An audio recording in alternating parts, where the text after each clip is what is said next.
Today, I still don't have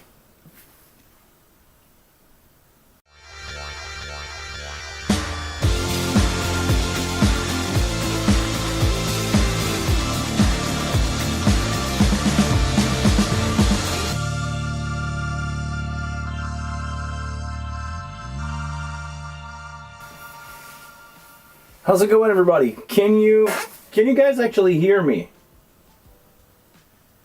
I feel, is it? Can you guys actually hear me? Hold on. I have no mic set up right now. Can you guys hear me? Is it happening? I want to know, because I believe that I screwed up and I don't have a microphone.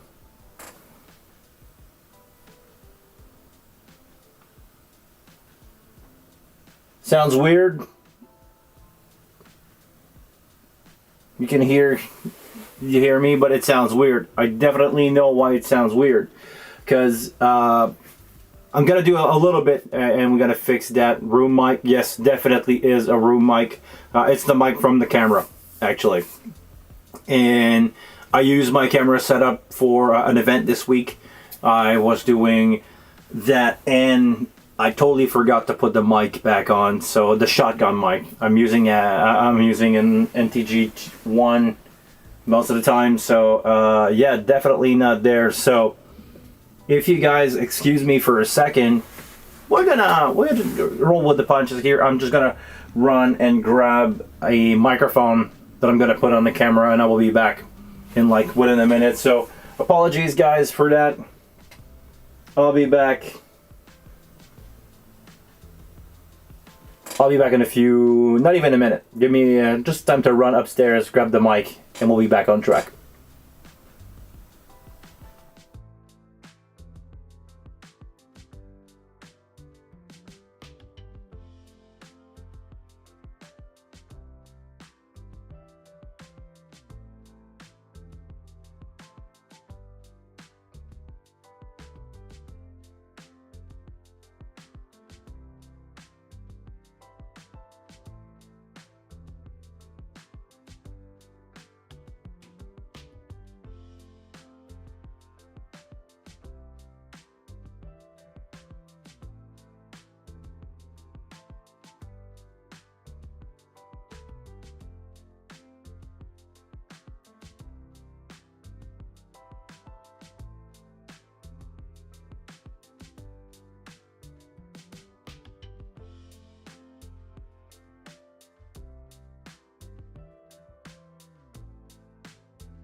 All right, we should have sound now.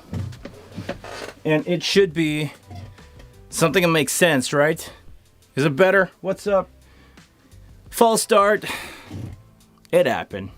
It happened a lot around here, so I'm not worried about that. This is for fun. This is for people that are interested in seeing the back scene a little bit.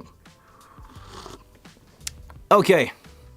Can you guys confirm that you hear me well now? I'm going to say hi to Edwin. I'm going to say hi to Robert. Hi to Pancho. Good to be back with you guys. Just confirm that you now hear something that sounds like a microphone now, not a room mic. It should. Sound is good. Hi. Anger77. What's up? Where is Nick? Where is Dunzo Dream? To hear the closed mic, yes, definitely the NTG1 is a better option. All right, good. Man, you know, those kind of days. Sounds like a Canuck. You get that wrong. I'm a Canadian. I'm a Montreal Canadian fan. The Canucks are in Vancouver.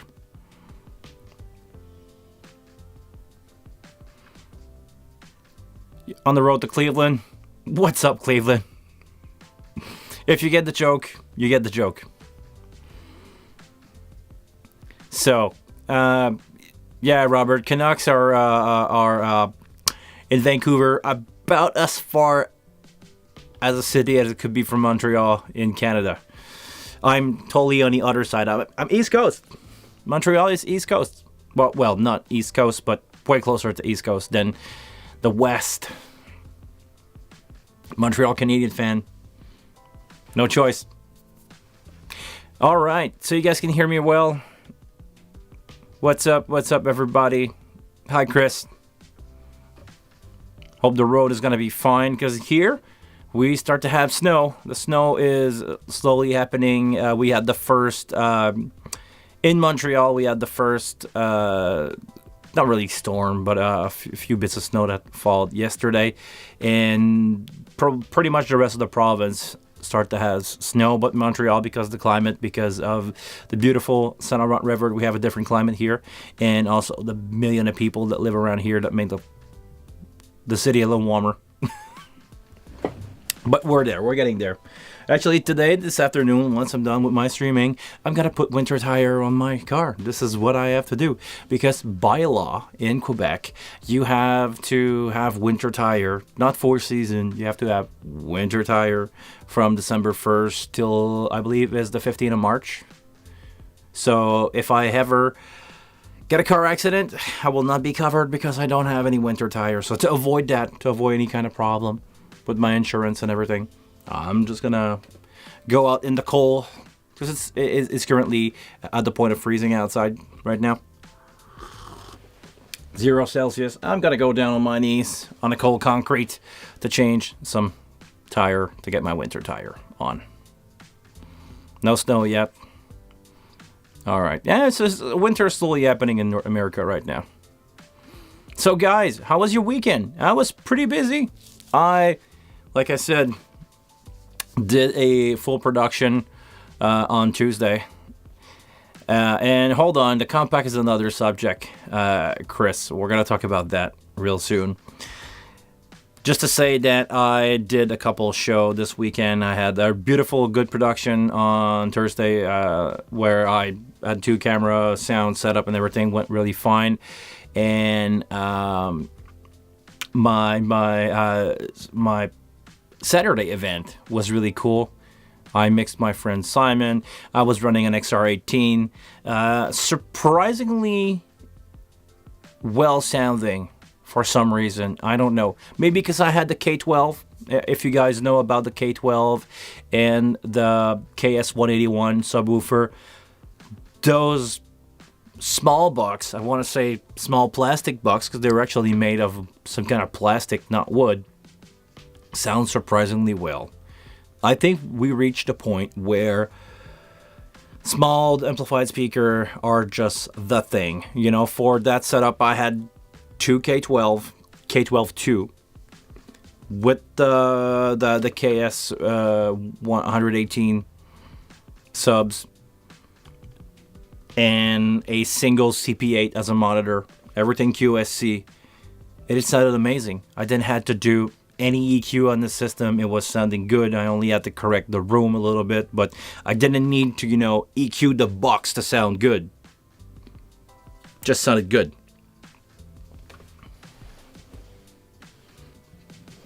So yeah, definitely QSC is a brand that I like. If you guys want to have a small speaker that sounds really good, that have a lot of power, QSC. I own personally a small CP8 to do like monitoring, and when I play guitar, I'm playing guitar still with a modeler. CP8 is a really cool thing to have. It's a really great monitor. Everybody that had the pleasure to work with the CP8 was happy every time that I mix on them. So definitely a good option for monitoring.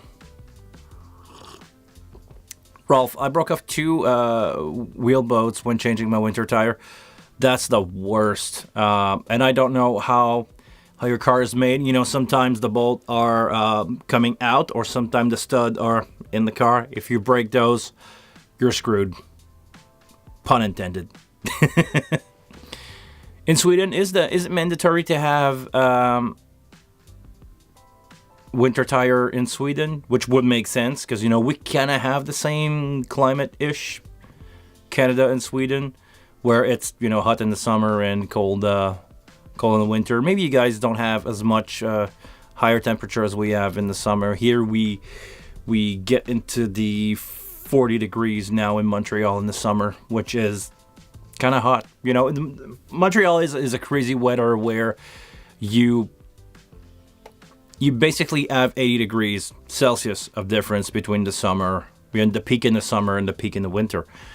Here outside with wind, you can have a felt temperature of minus 40. It happens, not much, maybe a couple of days in the winter, but roughly minus 20.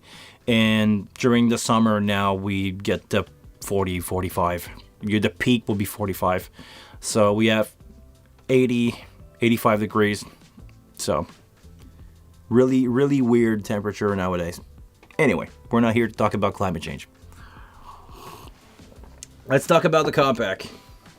So, the deal with the compact is they are still stuck at the airport for two reasons. FedEx, who's shipping those consoles to me, didn't have my phone number. Luckily, I have a friend of mine who's a FedEx driver. He's delivering package for FedEx, and he said, "Give me your package number. I'm gonna call somebody." So I cut the line. He called somebody who's at the airport. They took my package, they changed the number, they gave me a call because I need to register as a company with FedEx, and I need to sign some paperwork for them to, do the custom work for me. All the taxes and stuff like that. I need to give a mandate to FedEx as a company, as a incorporation to open up the custom for me. So the old thing is, they send me that on Thursday. I was so busy with an event. I work literally a 16-hour straight shift, 10 in the morning till 1:30 in the morning with the loadout, and I didn't have time to fill all the paperwork. Now on Friday, I had a couple hour off. I decided to try to fill those paperwork, and apparently, for some reason, FedEx do not accept digital signature. So I need to fill those paper, print them, sign them, scan them back, and send them to them. Once that will be done, I will now have an account that will allow me to have those consoles shipped to me once I figure out the taxes thing. Because I need to pay, import tax on stuff like that. When you change stuff from a country to another. So basically, if I didn't ask Alto Music to ship the console, I would just say, keep them upstate New York for me. I could have crossed the border, go there, pay the shipping, pay actually no shipping at the custom, at the gate, basically between the Canada and the States, and I could be on my way back home as we speak to get those consoles, because it's about a 5-hour drive. So if I would wake up this morning, I would have time to go there, put the two consoles in the back and of my car, and I would have those. So for now, no, it's gonna have to wait for next week to have the compact, and still there, I'm gonna hope to get them for next Monday. But the good news is, because there's a good news. This morning, what I did, I called my lovely mother that has a really big car, an old Volvo V70, and I asked her if she was available for me to pick up my case. I now have my road case for my compact, the kit that I want to do with the compact, the DL231 and power supply and a bunch of stuff. That's ready. And also I need to I need to take some time off, probably tomorrow, to go pick up my Hub 4 Pro and my DL8. That's all happening this week. So I will have time to go there and get that stuff going. So yeah, that's where I am gear-wise for now. It's all gonna happen next week. So do I blame FedEx for that stuff? The fact that I don't have the console? No, I blame FedEx for being not living in almost 2025 right now. So yeah. yeah, I'm really pissed about FedEx. Get up to date. Get your stuff together. Learn to accept digital signature like everybody else does, so I won't have to scan you a paper that we'll have to print, sign, scan back, make you a PDF of all that stuff, register online, take all that stuff. So I'm gonna do that once I change my winter tire, basically.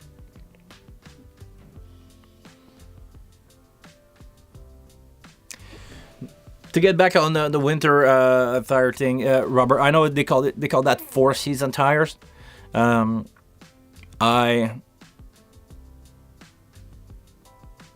So you guys basically, sorry, I'm reading what you're saying. So you have all seasons tire, okay, all seasons tire, but yeah, the real winter tire work well. But here in Canada, you have to have real winter tire. 4-season is not acceptable because, if I remember correctly, the rating for winter tire, or for a 4-season tire, not winter tire, is they call it 4-season tire for everything that is south of state of New York. So it's not the same weather that we have here, because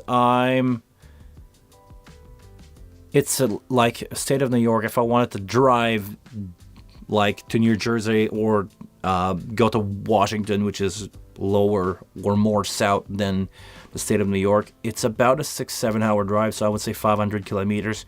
That's enough for you to get like a different weather if you drive south for 500 kilometers.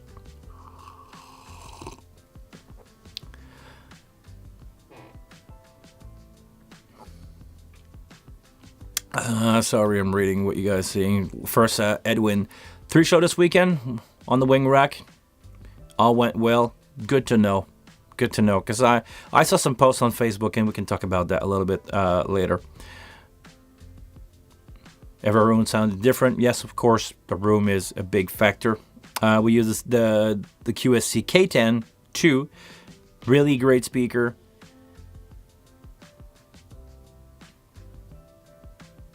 So, okay, one of them is broken from a known issue. Yeah, the warranty on QSC is just amazing. It's 6 years.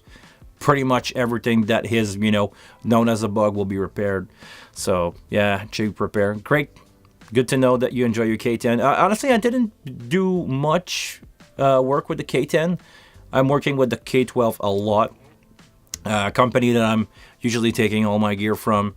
I believe it's 12 or 16 or 20 K12 2. Amazing speaker. Seriously, amazing. We also have the LA108 and the LA112. Great PA, great small line array. I believe the LA series from QSC is the first line array that is a small one that sounds really, really good out of the box.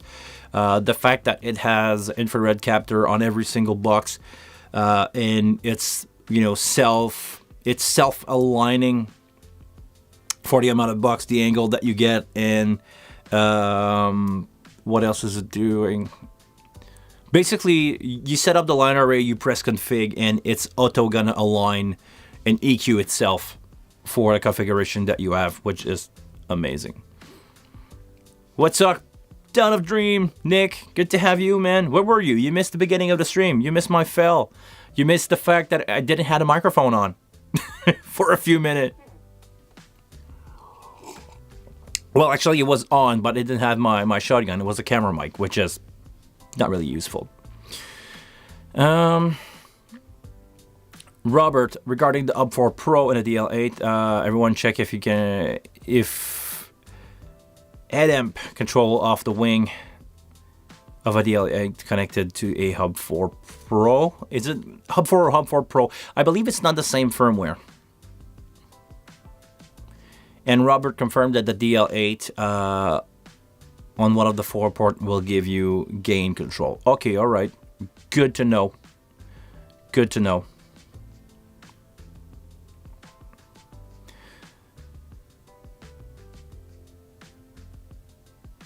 Ralph, maybe FedEx is working like required by the government. I don't think so, because the form that I'm filling there is for FedEx document. It's not import document from Canada, and that I would understand. It's just their inside system that is not up to date, as I understand. How would you compare the K12 to the JBL SRX, the 812P? If I'm not mistaken, the JBL, which is not something that I've worked a lot with, if I'm taking the right box and I'm going to compare the K12-2, which is a big difference from the K12, just to be clear, it's simply another game. If I remember correctly, the SRX 12P do not have DSP, or not the same kind of DSP as the K12-2 have.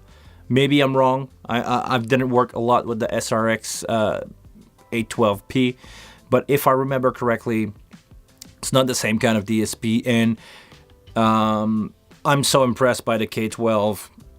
To be honest, if I had to choose between both of them, I would say go with the K12 with QSC, just for the warranty. I don't think JBL is offering the warranty that is 6 years like the other guys that QSC does.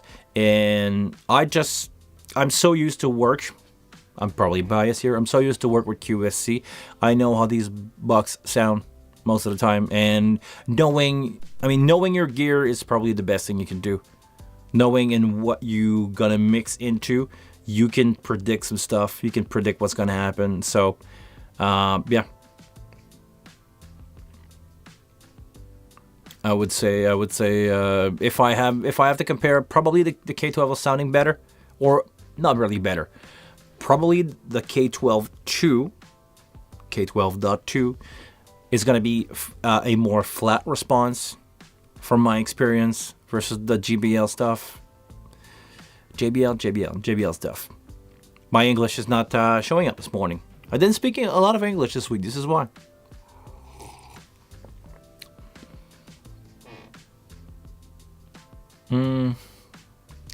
So,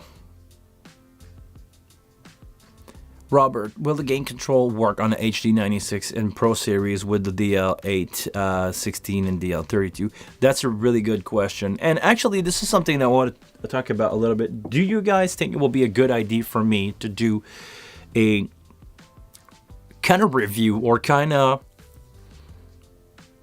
A/B test between an S16 or S32 and the bigger series? A lot of people nowadays seems to ask me if it's worth to have a DL251.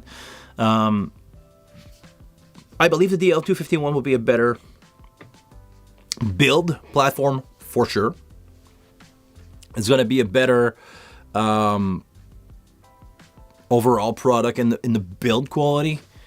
But testing the preamp of the 251 versus other stuff, I think this is something that I want to do. I actually have a 24 pack. The 150 is the 151. I could be wrong, but the 24 input one. I have a 24 input. The only thing that I'm not having right now at home is enough output, or I would have to deal with 16 output. But I want to do a test between actually two things. I want to run, because I have a Hub 4 Pro that can convert. I want to run a DL251 at 48K, 96K. Just line in and out, sending out 12 input of Ben, sending it out, bring it back in on the raw side, bump up the clock, and after that, compared to maybe 24 input or 16 input of the compact. And I also want to get a cheap, like maybe not, maybe an S16. So if anybody in the Montreal area has an S16 that I could borrow for like half an hour just to reamp some track into it. And I think I want to do that with the Wing, having a compact set up over USB and just streaming them out, bring back in, see if we notice a difference. Maybe try to send pink noise. Sending 8 pink noise, bring it back in, see if we will hear a difference, because I'm really interested in that kind of stuff. This is what, This is what keeps me up at night.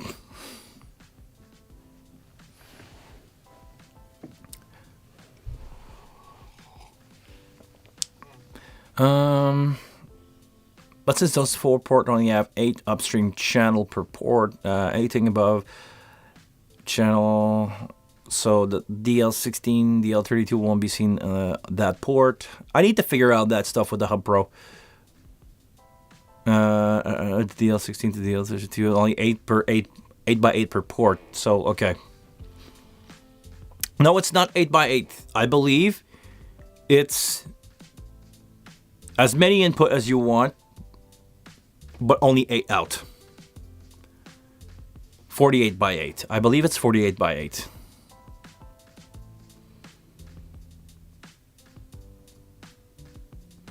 Okay, so 48, but only 8 output. Okay, this is the kind of stuff that I need to sit down. I want to take a look at it, take time to understand all the in and out of the Hub 4 Pro, but I see this as such a great tool to have with the 8 physical output. I want to build myself a small, I want to have a 3-space rack where I'm going to have 24 input of the DL 151, 153, I never remember which one it is. 151. The 153 is 16.8. I have a 24 preamp rack. So that's going to be that unit that is 2-space, and I want to have the Hub 4 Pro on top of it, and I want to try to run those preamp at 96K and convert to the other protocol if needed. So if I want to use that with a compact, or if I want to use that with a rack, that's going to be coming. So that's going to coming down to those, and I want to see, but that's going to be my small stage box to carry around 24 by 8 plus the conversion with the Hub 4 Pro. And also I can convert Stage Connect. I can convert to basically anything.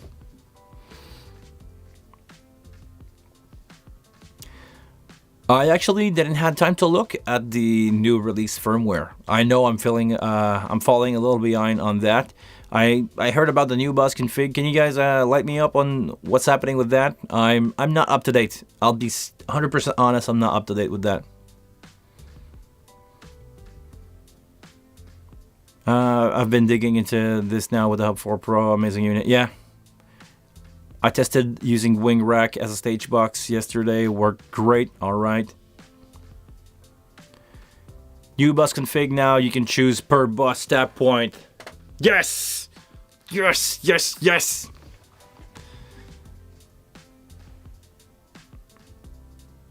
Tap point, post, or group.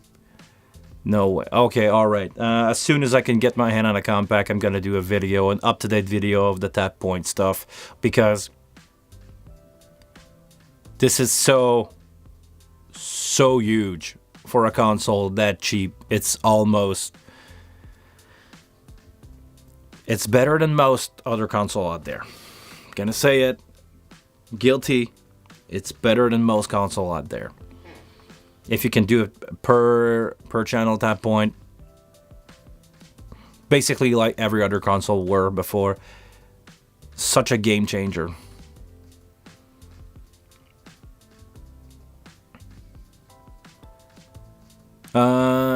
Someone here in Sweden are selling a Pro X and 2DL 153 for about $3,000. A good deal? Yes. Yes, it's a good deal. It's a good deal for 2 reasons. That's about the price of the DL153, and you get a free Pro X if you want to use it. If you don't want to use it, I don't know what's the deal everywhere, but right now in Canada for dealer, you can trade off any console, not just the Pro Series. You can trade off any console and they will give you a huge discount on an HD96 if you want to trade that off. We're talking about really good discount if you trade a console at AVL that is more than 40 channels. So basically, you can trade an M32R.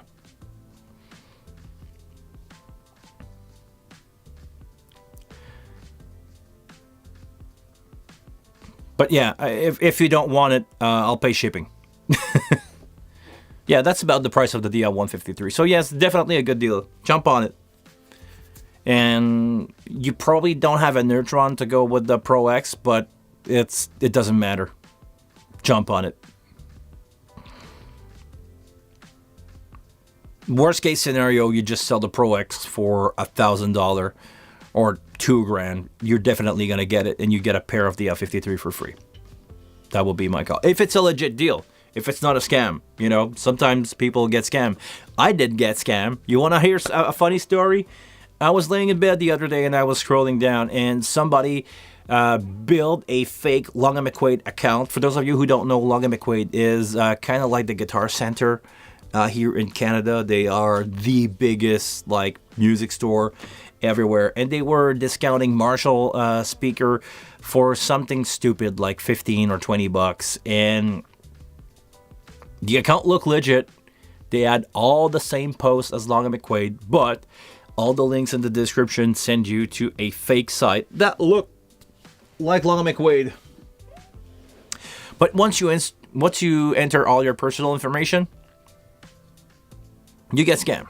And I did. I fell for it. I'm getting old. I'm getting scammed on the internet.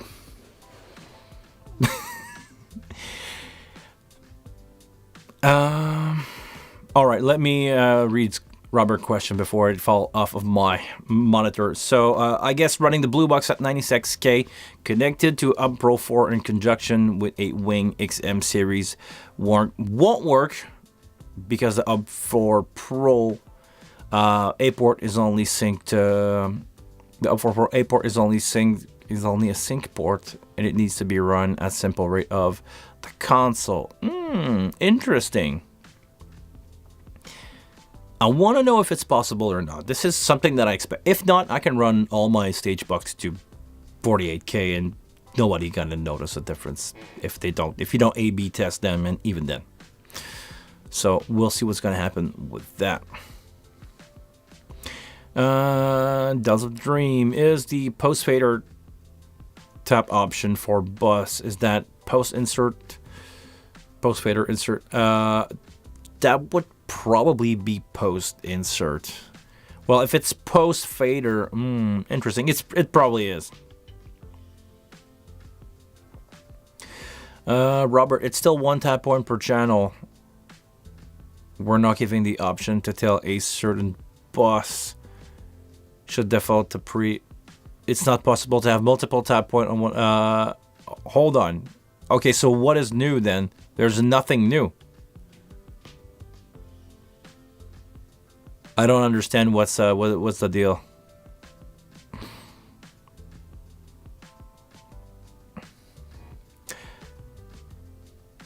Well, it can convert 48K from 1 to 96K.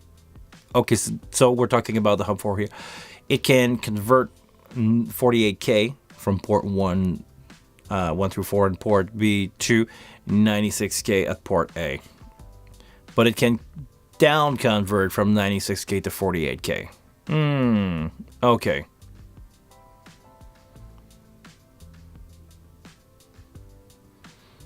Okay. We will need to investigate that, because it will be fun. Okay, but hold on. If it cannot down convert, can you connect the DL251 or any DL stage box, any blue box, run them at 96K in port A, so you only have 24 channel, or like I have on my 151, I have 24 channel. Can I set that as a Clockmaster and connect my Wing to port 1? So I'm respecting the order of conversion on that.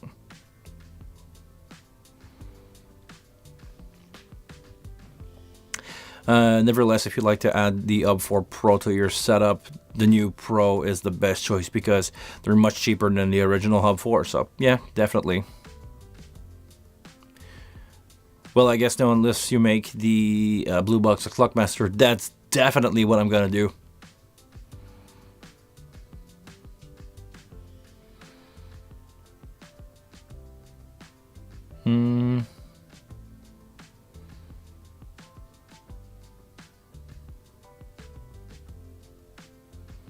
The deal now is that you can set all channel to pre-post tap from a bus, so you don't need to reprogram each channel. It was not working like that. I was under the impression that you could do this, or maybe not with the newest update with the Matrix, but I believe you were able to set it from the bus. So maybe maybe I need to investigate that a little bit. Beggar 77. Sure, Nexodyne S8. What a mic. Actually, I never tried it. I never had the pleasure to try it so far. I didn't have any reason to try it. And nobody that I know of really were in the market for that. I gave the KSM 8 and 9 a try. I was not so surprised, or this is not what I expected. It's just, it didn't sound bad, but I was not expecting this kind of reaction from a microphone. So I'm really open to give that a try once more.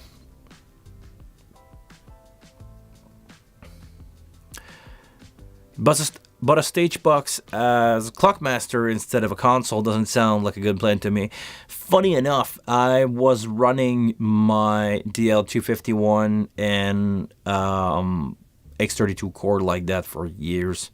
My stage box has always been the Clockmaster, and I don't understand why you would not do that. Because if I have to guess,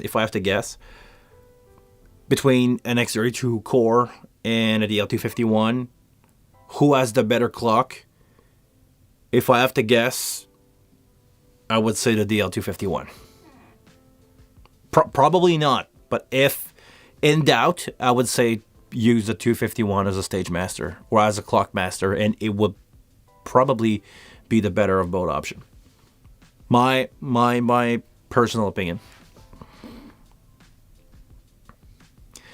The cool new thing is that you can select multiple channel and make them pre-post step in one action. You can set all selected channel to infinite to -10 unity gain to the bus. Okay.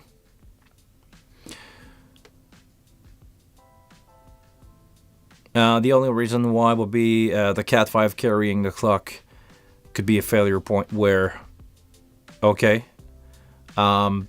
What's the difference then? If you lose the stage box, you lose the stage box. I don't see what's the difference here. Anger 77. It's better than the KSM 8. Okay, I'm willing to give it a try. I know people are too sure. I can probably ask if I can get a one for demo. I can ask. The worst thing they can do is say no, but I can probably ask.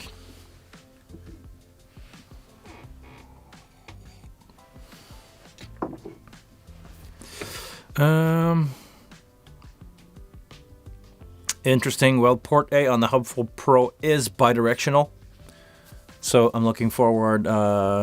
So if it forwards a blue box connected to port A to port another port at 48K will be fun. Yeah, I'm willing to give it a try, because I know the converter in the blue box are good.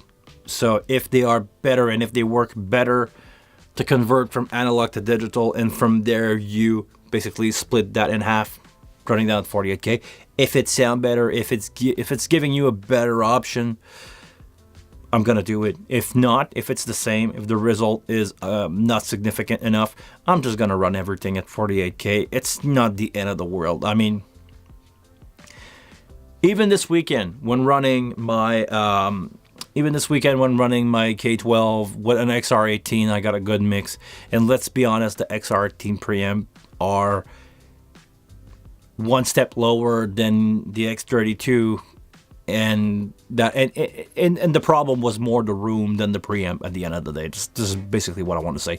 It was more a matter of having, a bad room, because I was in a really high ceiling place with reflective window, and it was a Christmas party. I was with the band.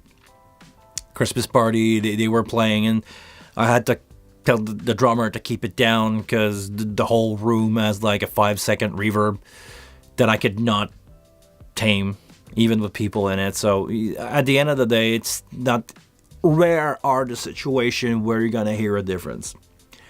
In a studio, definitely. Live, no one care.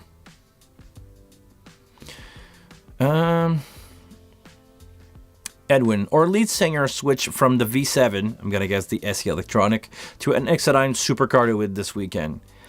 He said it was easier to sing the quiet parts, definitely pick up more cymbal than the V7 though.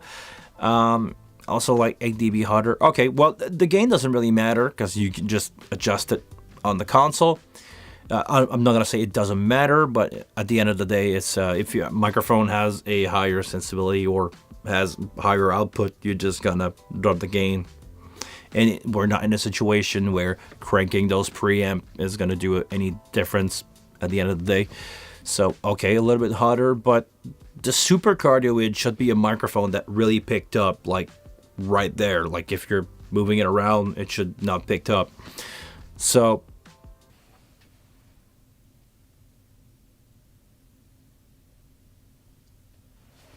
are you guys still there?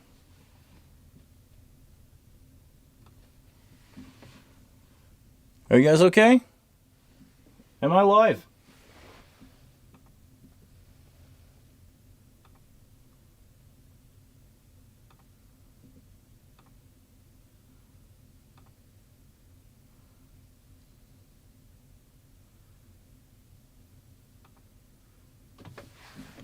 Am I live? There you are. Okay. Sorry guys, hold on. Let me set that up. I had a power failure.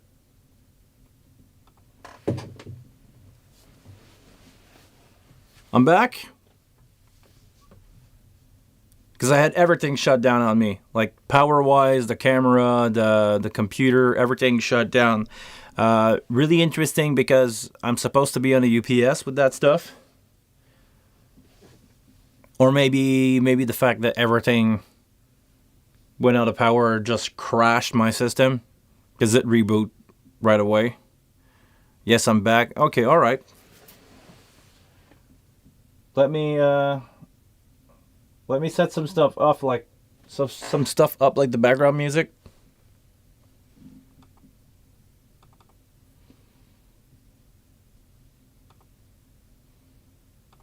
Give me a second here.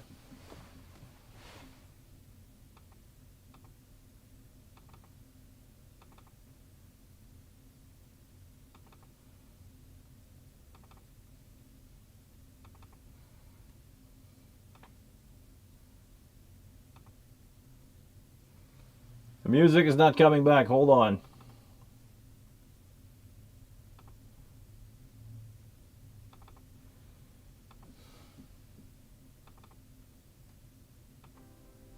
Okay, there we go. So Robert, you sent me a picture of the new busting. Hold on.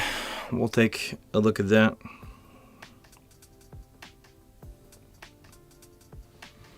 Okay, so there's a bus feed configurator, and you can basically set your stuff up. Okay, looking at it now, kind of makes sense.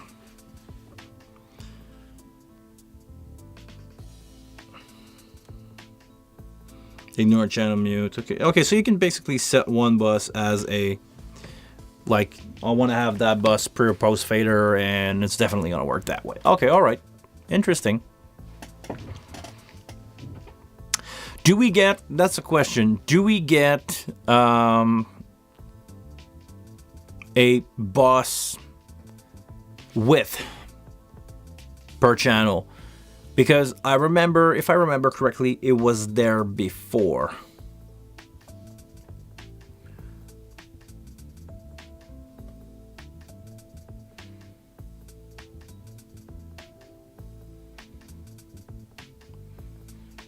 So the background music, is the background music back for you guys? I like it just to feel the voice, just a little bit, because when I stop talking. All right, we're back. Okay, all right. All right.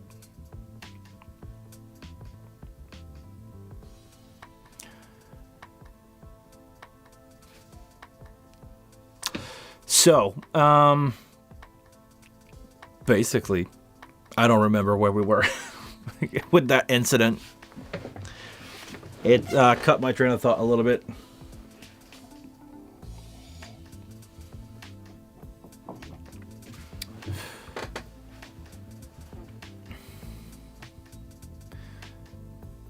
I think that Basti made a video about the bus configuration last week. Yeah, but the only thing with Basti, he seems to have really good video. His thumbnail are amazing, but for some people, reading subtitle under a video is not suitable. And as much as his work sounds great, I'm kind of one of those people that I cannot stand subtitles. I rather have somebody with a big accent like me talking English. It makes sense, you know, because trying to see what somebody's doing on the screen and reading the subtitle at the same time, my brain doesn't compute that way. I'm sorry. Maybe I'm the problem. It's me. But to me, it's not optimal.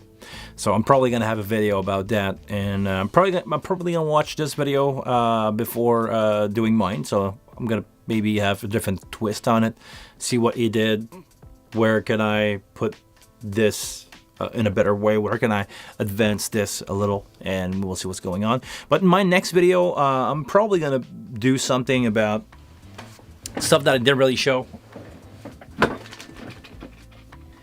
I got these things from Temu, and yes, those are SM57, but they are Duosonics, or X Duo mic, and this is a no-name, really similar to the 904 from Sennheiser, and I want to do that on a snare because that's the only drum part that I have at home.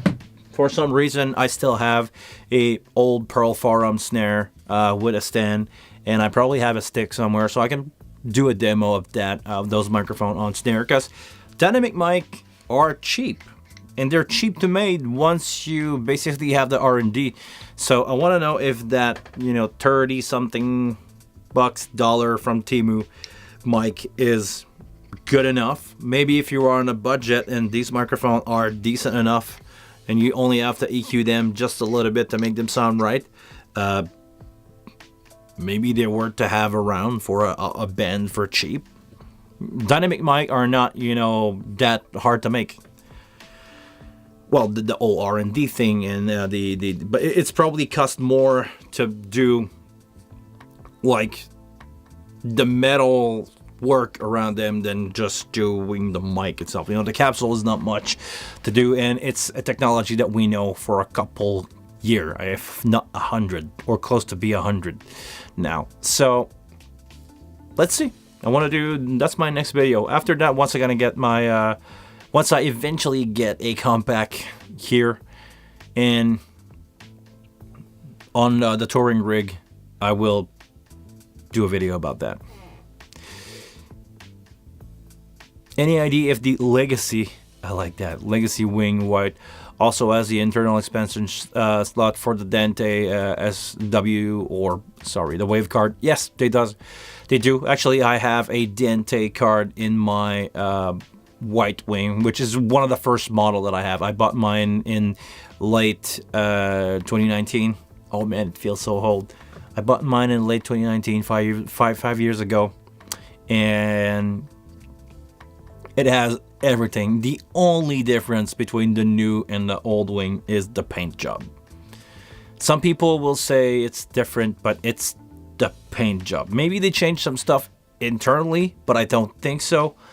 And if they did, it has nothing to do with the color of the paint. Probably you have some white wing or gray wing out there with newer PC board if they ever did an update. So don't worry about that. Please don't worry about the color of the console. It's never going to change anything. The only difference in hardware is on the compact and the rack. Those are different, but other than that, same damn thing. I hope that answered your question. This is why we're here. We're here to answer questions and have fun doing microphone stuff. All right. What time is it? 21. I have about 10 minutes left. Any question that you guys want to talk, any question that you guys have, the floor is yours. We can have maybe a subject change, and it will be a good time for me to say thank you very much for being part of this live stream. Make sure to like the video. Make sure to press the thumbs up. Make sure to send those little hearts or emoji in the chat. Make sure that you interact with the video as much as you can, and that's gonna lead me to another subject that I want to talk about. Thank you, Dan, for showing up. Have a good one. See you next week. Okay, I want to talk about the Glenn Fricker thing. I don't know how much you guys know about Glenn Fricker. I'm pretty sure if you watch my channel, you kind of know who the guy is. He's the angry metal guys who keep screaming at every stupid people that leave a comment on his channel. And seriously, to me, Glenn Fricker has been a big influence on not really my show, but on the YouTube thing that I'm doing. He teach me a lot. He gave me some really good and interesting information. He opened my mind about a couple things. Like, you know, I kind of knew that the biggest thing that would change a guitar tone would be the cabinet. And I also applied that to live sound. You know, having good or bad speakers definitely going to make a huge difference. More than the console, more than the microphone. If you have a speaker that cannot reproduce really well what you're trying to do on a console, doesn't matter if you have the best sounding mix ever on your board. If your speaker have no way to reproduce the low end, no way to reproduce correctly the mid-range, it's not going to do anything for you. So, Glenn recently did a video where he asked people about giving him a chance for his channel to survive. Because there's, well, I want to say that clearly because I think it needs to be said really well. Glenn asked people to take some time and keep his channel alive. He wants his channel to survive the probably couple weeks, if not months, that's gonna follow up. Because to do a long story short, his wife got I don't know if it's a heart attack or AVC or if she's basically sick. She basically had a heart attack. And he's going to do the right thing. He's going to take some time off YouTube. He's going to drop everything and he's going to go out, take care of his wife. And I know there's not a lot of people watching my stream compared to whatever people watching his stuff, but if you have a minute, if you want to take some time, go watch one of his playlists. If you want to take the time to maybe put one of his playlists on your phone before you go to bed and watching it for a couple hours to keep his channel alive, you know, you're gonna watch some ad through his stuff, but you're basically gonna keep his channel relevant. Please do so if you have a moment. Go help the guy. I believe he's one of the few people that is not in the corporate bullshit. He's doing sponsored stuff, but he's not. He cannot be bought, and I value that a lot. He's one of the few that have free speech on the platform about live sound gear, he's mostly about guitar, because let's be honest, this is where the target is on YouTube. You know, YouTube guitar player and studio recording guy and drum recording guy, but mostly the biggest pool is in the guitar community. And I believe he's essential to the platform.